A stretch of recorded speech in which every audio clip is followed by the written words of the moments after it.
لیکن امریکہ میں 2 school of thought, اس جنگ میں وہ اپنی ایک معاشری کمپریشن کی وجہ سے ایک وجہ ہے، لیکن بنیادی وجہ ہے جو زائنس لابی ہے جو ٹریگر کرتے اس میں لے آئے۔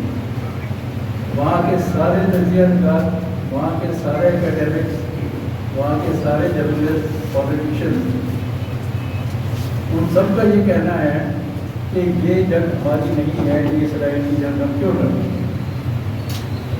چنانچہ جتنا کرٹیسزم اس وار کے اوپر امریکہ میں ہوا ہے، اس سے پہلے ہونے والی کسی جنگ میں اتنا نہیں ہوا۔ ہمیں یاد ہے، ہمیں روس میں ہمارے زمانے میں NSS ہوتا زمانہ جب تھا، ویٹنام کی جب چل رہی تھی تو ویٹنام وار کے خلاف بڑے جلوس نکلتے تھے امریکہ میں، لیکن اس کے بعد بھی اس میں ہم نے یہ نہیں دیکھا، اور اس وقت بھی تب نکل رہے تھے جب امریکہ کو ڈیفیٹ ہونی شروع ہو گئی۔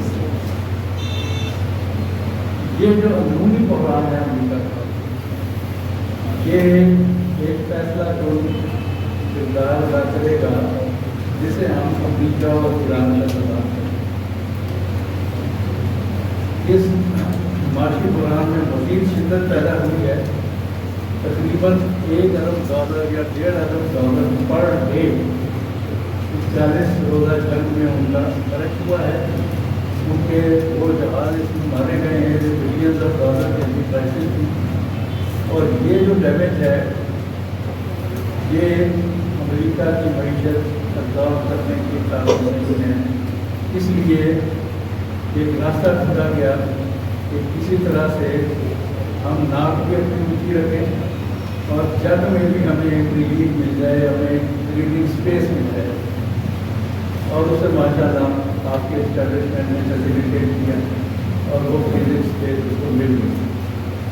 اب وہ بریدنگ اسپیس میں اپنی ٹانگ اونچی رکھ کے ایک مذاکرات، پھر دوسرا مذاکرات آئندہ ہونے والا ہے، پھر تیسرا، یہ آگے چل کے کیسے ہو سکتا ہے۔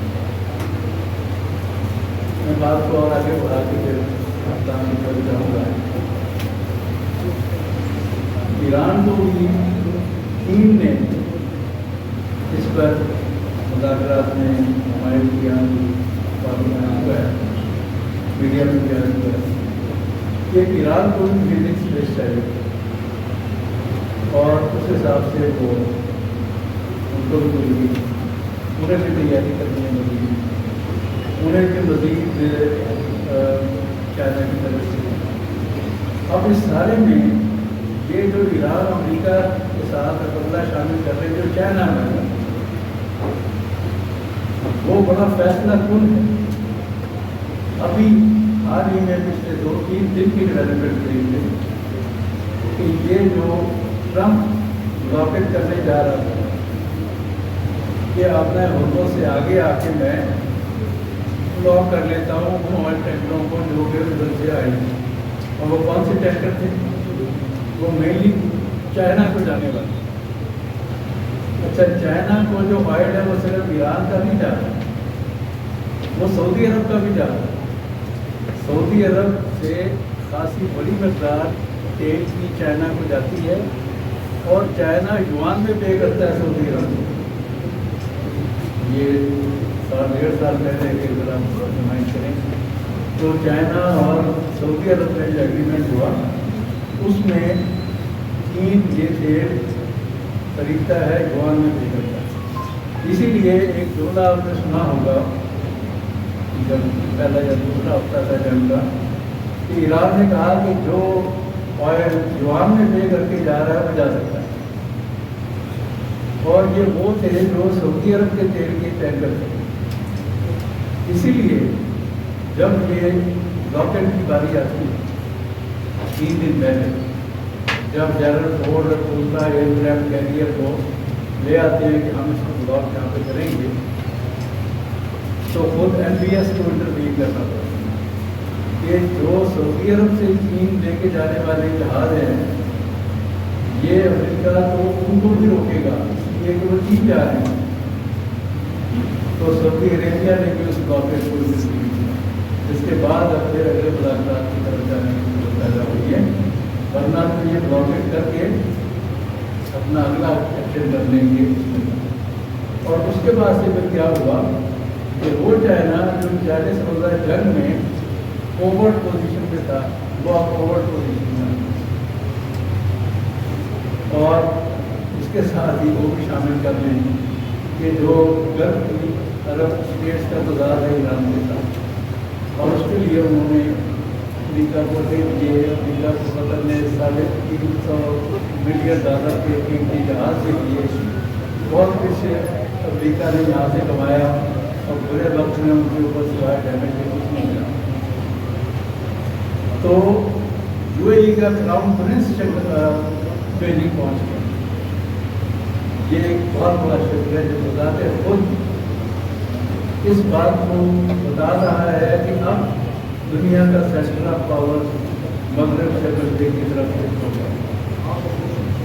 یو اے ای کے کراؤن پرنس نے جا کے وہاں پر بہت تحفظات حاصل کرنے کی کوشش کی ہے، اور اس کی موجودگی میں پریزیڈنٹ شی کا یہ کہنا کہ یہ جنگل کا راج نہیں چلے گا، اس ایک جملے سے بہت کچھ کہہ دیا گیا ہے۔ چائنیز یہ جو موجودہ ہے انتظامیہ، یہ پڑھ کے نہیں مارتے، یہ ایک جملہ بولتے ہیں اور اس میں بہت بڑی کہانی کہہ دیتے ہیں۔ جنگل کا قانون نہیں چلے گا۔ اس کے بعد پھر چائنا کے فارن منسٹر نے بھی کہا گویا امریکہ نے یہ بلاکیج کا کر کے چائنا کے ساتھ براہ راست کنفرنٹیشن لے لی ہے، اور اب چائنا ایک دیر کے بلاکیج میں سامنے آ گیا۔ اب فیصلے بیجنگ کی طرف ہونے کے لیے چلے گئے۔ یہ عرب اسٹیٹس کا معاملہ جو ہے، اور پھر اس میں عمان آپ نے دیکھا کہ شروع ہو وہ لوگ ہی میں رہا، مذاکرات کرواتا رہا، کیونکہ آپ نے حکومت سے جو ٹال ہے اس کا ایک کینڈیڈیٹ عمان کی ہے، تو اگر یہ ٹال کا فیصلہ ہوتا ہے تو اس کا بہت بڑا فائدہ عراق کے بعد عمان کو ہونے والا ہے۔ چنانچہ اس پوری جنگ میں عمان اس سے باہر رہا۔ اگلا پلیئر ہے قطر۔ قطر بھی اس سے اپنے آپ کو ڈیل کر رہا ہے۔ یو اے ای کا کراؤن پرنس چائنا پہنچ کے خود اپنا پاسا پلٹتا ہوا دکھائی دے رہا ہے۔ ایم بی ایس نے اس بلاکیج کو اسٹاپ کروایا ہے، اور شفٹ وہ چیزیں اب تیزی سے شفٹ ہو رہی ہیں ٹورڈ ایسٹ۔ یہ بات یہاں پہ کر کے آگے میں بڑھتا ہوں کہ جو رشیا اور امریکہ کا تضاد ہے یوکرین میں، اب خبر ہی نہیں آتی۔ جو علاقے رشیا نے یوکرین کے قبضہ کرنے تھے وہاں سے ایک ہی فوٹ پیچھے نہیں جائے گا۔ اس کو ایک کوریڈور چاہیے تھا جو یوکرین سے کرائمیا تک اس کو مل جائے۔ کرائمیا وہ پہلے لے چکا ہے، اب یوکرین کی جنگ انہی سرحدوں پر ختم ہو جائے گی اس کے بعد، کیونکہ روس اوپر بھی ایران کی روایت کا۔ اب آ جاتے ہیں جو یورپین ای یو کا امریکہ کے ساتھ میں، اس کو جس طرح سے ٹرمپ نے بڑھ کے مار کے بڑھاوا دیا ہے، جرمن چانسلر کی بے عزتی، فرانس کے صدر کی بے عزتی، گرین لینڈ میں قبضے کی باتیں، برطانیہ کو وزیر اعظم کی، اور پھر وہاں کے شیف کا مظاہرہ اسپین کی طرف سے آتے تھے، جو فلوریڈا وہاں سے مدد دے کر آ رہا تھا غزہ، اس کو اسپین ڈیل کر رہا تھا۔ اور اب اسپین کا پرائم منسٹر بھی اسی دن بیجنگ پہنچا ہوا ہے جس دن یو اے ای کا کراؤن پرنس پہنچا ہوا ہے۔ تو یورپ میں بھی ایک شفٹ بڑی بات ہے، ای یو اب امریکہ سے، اور امریکہ خود اب نیٹو کو خیر بات کہنے سے چلا ہوا ہے۔ تو ای یو اب آج میں پڑھ رہا تھا کہ جرمنی نے اعلان کیا ہے کہ اب ہم اپنی فورسز اور اپنی آرم فورسز اسی طرح تیار کریں گے جو ہمیں دوسری عالمی جنگ کے بعد روک کیا گیا تھا۔ جاپان اور جرمنی کو بڑی فوج رکھنے سے روک کیا گیا۔ جرمنی نے اعلان کیا ہے کہ اب جبکہ امریکہ سے ہمارا انحصار ختم ہو گیا اب ہم اپنے دفاع کے لیے اپنی فوج کو تیار کریں. تو یورپین یونین کا امریکہ سے تضاد یہ جتنے بھی تضادات ہیں یہ امریکہ کے خلاف حل ہونے کی طرف جا رہے ہیں. لیکن ایک تضاد ایسا ہے جو زائنزم کا ہے وہ کسی حل کی طرف نہیں جائے گا. اس میں سے الٹیمیٹ اس کا سوائے آج ہوتا ہے 100 سال بعد ہوتا ہے 50 سال بعد ہوتا ہے. یروشلم پہلے بھی 100 سال صلیبیوں کے قبضے میں رہ چکا 100 سال کے بعد وہاں سے نکالا ملا تھا کیونکہ زائنزم نے ریتسالی باقی سب کا کچھ نہ کچھ طے ہو سکتا ہے. امریکہ ایران کے درمیان کی چیزیں طے ہو سکتی ہیں, گلف اسٹیٹس کے اور ایران کے درمیان کی چیزیں طے ہو سکتی ہیں, چین اور امریکہ کے درمیان کی طے ہو سکتی ہیں, روس اور امریکہ کے درمیان. اب میں آخری بات یہ کہ اب یہ جو ایک کوالٹیٹیو اور کوانٹیٹیو چینج ہمارے جیو پولیٹیکلی ہونے جا رہی ہے, اس سے معاشی جو انہوں نے ٹاپک کا حصہ رکھا ہوگا اس کا سب سے بڑا معاشی اثر یہ ہوگا کہ ایران کی طرف سے ایک مذاکرات 10 ہوں جو ان کے دو بہت بنیادی مذاکرے ہیں کہ ہم پر سینکشن ختم کی جائے اور ہمیں ایک معاون ملک کے طور پہ کام کرنے دیا جائے جیسے دوسرے ملک کرتے ہیں, اور جو ہمارے اثاثے مجمد ہیں وہ ریلیز کیا جائے.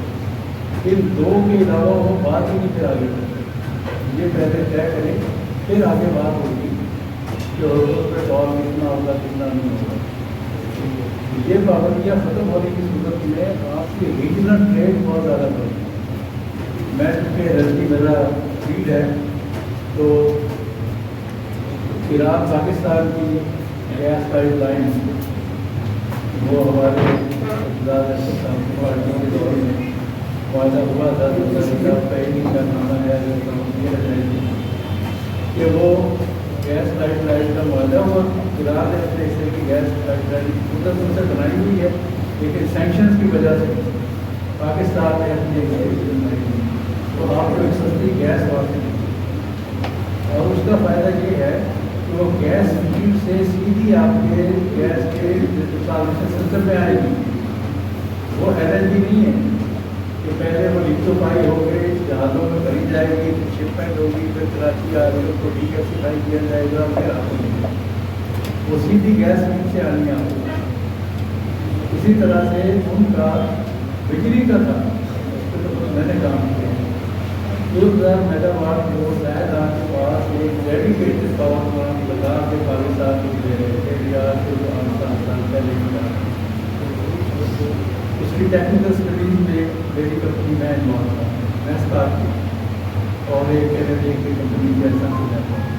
ہم نے اس کا کمپلیٹ ڈیزائن تک بنا دیا اور ایران میں زائدان کے پاس ایک خاص پاور پلانٹ لگانا تھا جسٹ فار دس ایکسپورٹ کیونکہ زائدان کا اپنا اتنا لوڈ نہیں ہے اور ان کا یہ کہنا تھا کہ آپ 1000 سے شروع کریں گے اور پھر ہم اس کو اضافہ کرتے چلے جائیں گے. وہ میرے سامنے کی واقعہ ہاؤس کے اندر بندے ہیں. انہوں نے یہ کہا کہ آپ سینکشن کی وجہ سے اگر ہم ڈالر میں ایکسچینج نہیں کر سکتے تو آپ ہم سے بجلی میں ہمیں چاول اور چکن دے دیا یعنی جا سکتا ہوں لیکن سینٹرل ایشیا سے یعنی ہمارے خطے کی جیو پالیٹکس پر اگر یہ امریکن ہیجمنی ختم ہو جائے یا ویک ہو جائے تو کتنی ریجنل کارپوریشن کے ایوینیوز ہیں باقی کا تو میں نہیں جانتا لیکن انرجی اور الیکٹریسٹی کی 1991 میں سوویت یونین کے بعد ہوا ہے. تاجکستان نے 2000 میگا واٹ پاکستان کو دینے کی معاہدہ MOU سائن کیا لیکن چونکہ اس خطے میں افغانستان میں عمل نہیں تھا وہ لائن نہیں بن سکتی. اب ایک لائن بن رہی ہے اس کے لیے پاکستان نے خرچ کر کے نوشہرہ کے پاس ایک سب اسٹیشن بھی بنا دیا HPDC کا لیکن وہ لائن آنی ہے افغانستان سے ہو کے اب اس کو خطرہ یہ ہے کہ وہ لائن نہیں بن سکتی اور وہ بھی ورلڈ بینک میں پالیسی ہے اور وہ وہ سال میں صرف 6 مہینے کے لیے آنی ہے، جبکہ ایران سے آنے والی پاور تھرمل ہے وہ پورا سال آئے گی. یہ چونکہ ہائیڈل ہے یہ 6 مہینے سردی میں نہیں آئے گی. اس پہ پاکستان نے کام کیا بڑھ کی سرپرستی میں. ایران کو ہم نے ریجیکٹ کیا تو بہت سارے ایونیوز اوپن اپ ہوں گے معاشی طور پر ریجنل کوآپریشن کے، جو کہ یہ سیکشن جب ختم ہو جو جب ہم کی طرف جا رہی ہیں اس کے بغیر بات کرنے کے لیے، تو بہت سارے ایونیوز آپ کی ریجنل کوآپریشن کی ضرورت ہوگی. شکریہ. باقی کچھ سوالات